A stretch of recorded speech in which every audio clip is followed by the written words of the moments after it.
Hello guys, അപ്പോൾ ഇന്നത്തെ video എന്നത് ഡ്രാഗൺ ബോൾ സിയിൽ വില്ലനായി വന്ന നമ്മുടെ കിഡ് ബൂവിനെ കുറിച്ചാണ് നോക്കാൻ പോകുന്നത്. ഈ ഒരു വില്ലനായി വന്ന കിഡ് ബൂ എന്ന കഥാപാത്രം ആരാണെന്നും ബൂവിനെ ക്രിയേറ്റ് ചെയ്തത് ആരാണെന്നും നമ്മുടെ കിഡ് ബൂയും അതുപോലെ തന്നെ ഊബ് എന്ന ക്യാരക്ടറും തമ്മിൽ എന്താണ് കണക്ഷൻ തുടങ്ങി ആ ഒരു ബൂവിന്റെ ആർക്ക് കണ്ടു കഴിഞ്ഞപ്പോൾ നമുക്കുണ്ടായ കുറച്ച് ഡൗട്ട്സും കാര്യങ്ങളൊക്കെയാണ് ഈ ഒരു വീഡിയോയിൽ ക്ലിയർ ചെയ്യാൻ പോകുന്നത്. അപ്പോൾ വീഡിയോയിലേക്ക് പോകുന്നതിന് മുൻപ് വീഡിയോ ലൈക്ക് ചെയ്യാത്ത കൂട്ടുകാർ ഒന്ന് ലൈക്ക് ചെയ്തേക്ക്. അപ്പോൾ പിന്നെ ഒട്ടും തന്നെ സമയം കളയാതെ ഡയറക്റ്റ് വീഡിയോയിലേക്ക് പോകാം.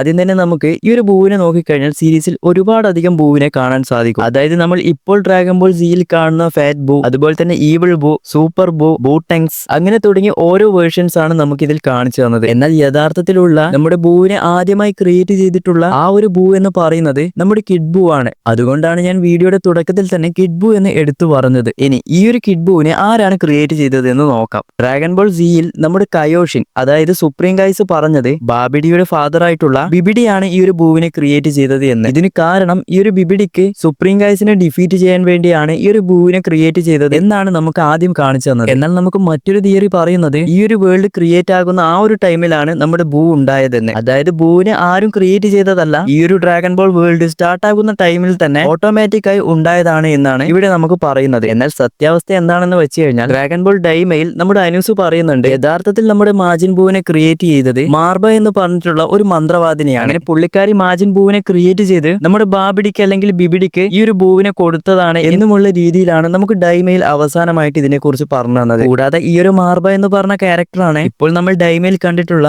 മാജിൻ കൂവിനെയും ഡൂവിനെയും ക്രിയേറ്റ് ചെയ്തത്. അതുകൂടാതെ നമ്മുടെ മാജിൻ ബൂ ആർക്കിൽ ഉണ്ടായ മറ്റൊരു സംശയമാണ് നമ്മുടെ ഈ ഒരു ബൂ ആണെങ്കിൽ മറ്റുള്ള പ്ലാനറ്റ്സ് ഒക്കെ ഓരോന്നായി ഡിസ്ട്രോയ് ചെയ്ത് നമ്മുടെ സുപ്രീം ഗൈസിന് വരെ ഭീഷണിയായി, അതുകൂടാതെ യൂണിവേഴ്സിന് തന്നെ വലിയൊരു ഭീഷണിയായിട്ട് വരുന്ന ഈ ഒരു ടൈമിൽ എന്തുകൊണ്ട് ഇവിടെ ബീറുസ് വന്നില്ല? കാരണം ബീറുസ് ഒരു ഗോഡ് ഓഫ് ഡിസ്ട്രക്ഷൻ ആണ്. യൂണിവേഴ്സിന് ഏതെങ്കിലും രീതിയിൽ ഒരു ഭീഷണിയാകുന്ന സംഭവം വന്നു കഴിഞ്ഞാൽ ബീറുസ് അതിൽ ഇടപെടണം. എന്നാൽ ഇതിന്റെ ഒഫീഷ്യൽ ആയിട്ടുള്ള ആൻസർ എന്താണെന്ന് വെച്ച് കഴിഞ്ഞാൽ നമുക്ക് എല്ലാവർക്കും അറിയാം ഡ്രാഗൺ ബോൾ സിയോട് കൂടിയാണ് ഈ ഒരു ഡ്രാഗൺ ബോൾ സീരീസ് എൻഡ് ചെയ്യിക്കാൻ വേണ്ടി അക്കിര ടോറിയാമ വിചാരിച്ചത്. അതിനുശേഷമുള്ള സ്റ്റോറി പുള്ളിക്കാരന് പോലും ഒരു ഐഡിയ ഉണ്ടായിട്ടില്ല. അങ്ങനെ അതിനുശേഷം ഡ്രാഗൺ ബോൾ സൂപ്പർ വന്നതോടുകൂടിയാണ് ബീറുസ് എന്ന ക്യാരക്ടറിനെ പുതുതായിട്ട് ഇവിടെ കൊണ്ടുവരുന്നത്. എന്നാൽ നമുക്ക് തിയറി വെച്ച് നോക്കുമ്പോൾ മാജിൻ ബൂ ആർക്ക് നടക്കുന്ന ടൈമിൽ നമ്മുടെ ബീറസ് ഉറങ്ങിക്കൊണ്ടിരിക്കുകയായിരിക്കും. അതായത് നമുക്കറിയാം ബീറസ് ചില ടൈമിൽ ഒരുപാട് വർഷങ്ങളോളം ഉറങ്ങാറുണ്ട്. ഇതും നമുക്കൊരു റീസൺ ആയിട്ട് പറയാം. ഇനി അടുത്തത് നമ്മുടെ കിഡ് ബൂവിൽ നിന്നും ഇപ്പോഴുണ്ടായ ഫാറ്റ് ബൂ എങ്ങനെയാണ് ഉണ്ടായത്? അതായത് നമ്മുടെ സുപ്രീം ഗൈസിന്റെ ലീഡർ ആയിട്ടുള്ള യഥാർത്ഥ സുപ്രീം ഗായ് ആയിട്ടുള്ള ഗ്രാൻഡ് സുപ്രീം ഗായെ നമ്മുടെ ബൂ അബ്സോർബ് ചെയ്തു. അങ്ങനെ ആ ഒരു ഗ്രാൻഡ് സുപ്രീം ഗായുടെ രൂപത്തിലുള്ള ഫാറ്റ് ബൂ ആണ് പിന്നീട് ഇപ്പോൾ കാണുന്ന നമ്മുടെ ബൂ. അങ്ങനെ ഇത് പറയുമ്പോൾ ഉണ്ടാകുന്ന മറ്റൊരു ഡൗട്ടാണ് നമ്മുടെ ഗ്രാൻഡ് സുപ്രീം ഗായും ഡിസ്ട്രക്ഷൻ ഗോഡും തമ്മിൽ ഒരു ലിങ്ക് ഉണ്ട്. അതായത്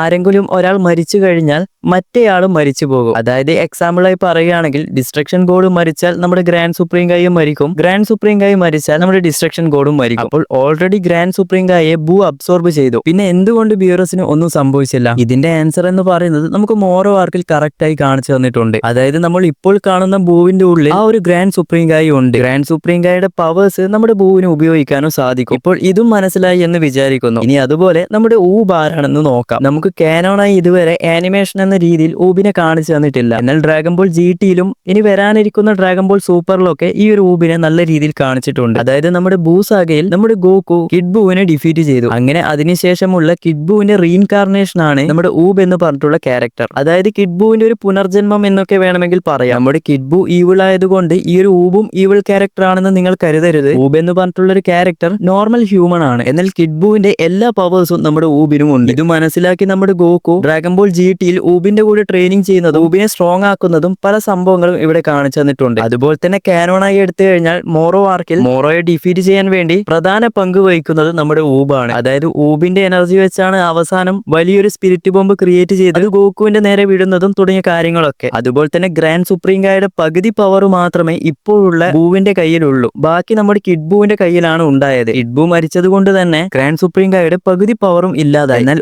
ഊബ് ഈ ഒരു റീഇൻകാർണേഷൻ ആയതുകൊണ്ട് തന്നെ ചിലപ്പോൾ ഊബിന്റെ കയ്യിൽ നമ്മുടെ ഗ്രാൻഡ് സുപ്രീം ഗായുടെ പകുതി പവറും ഉണ്ടാകാനുള്ള ചാൻസ് ഉണ്ട്. അങ്ങനെയാണെങ്കിൽ ഈ ഒരു ഊബ് എന്ന് പറഞ്ഞിട്ടുള്ള ക്യാരക്ടർ സത്യത്തിൽ വേറെ ലെവലായിരിക്കും. അതായത് ഞാൻ അവസാനമായി ഒരു കാര്യം കൂടി നിങ്ങളോട് പറയാം. നിങ്ങൾ ഡ്രാഗൺ ബോൾ സൂപ്പർ മാത്രം കണ്ട ഒരാളാണെങ്കിൽ ഡ്രാഗൺ ബോൾ സി എന്തായാലും കണ്ടിരിക്കണം. ഇനി വരാനിരിക്കുന്ന ഡ്രാഗൺ ബോൾ സൂപ്പർ ആണെങ്കിലും അതുപോലെ ഇപ്പോൾ ഇറങ്ങിക്കൊണ്ടിരിക്കുന്ന ഡൈമി ആണെങ്കിലും നമ്മുടെ ഈ ഒരു മാജിൻ ബൂ സാഗയുമായിട്ട് നല്ല രീതിയിൽ കണക്ഷൻ ഉണ്ട്. എനിക്ക് ഈ ഒരു ബൂ ആർക്ക് കാണുന്ന സമയത്ത് ഇതുപോലുള്ള ഡൗട്ട്സ് ഒക്കെ നല്ല രീതിയിൽ ഉണ്ടായിരുന്നു. നിങ്ങൾക്കും അതുപോലെ ഉണ്ടാകുമെന്ന് കരുതിയാണ് ഞാൻ ഒരു ചെറിയ വീഡിയോ ഈ ഒരു കാര്യങ്ങളൊക്കെ പറഞ്ഞത്. അപ്പോൾ വീഡിയോ ഇഷ്ടപ്പെട്ട ലൈക്ക് ചെയ്യാനും ചാനൽ ഇഷ്ടപ്പെട്ട സബ്സ്ക്രൈബ് ചെയ്യാനും മറന്നു പോകരുത്. അപ്പോൾ അടുത്തൊരു വീഡിയോ ആയിട്ട് പിന്നെ വരാം.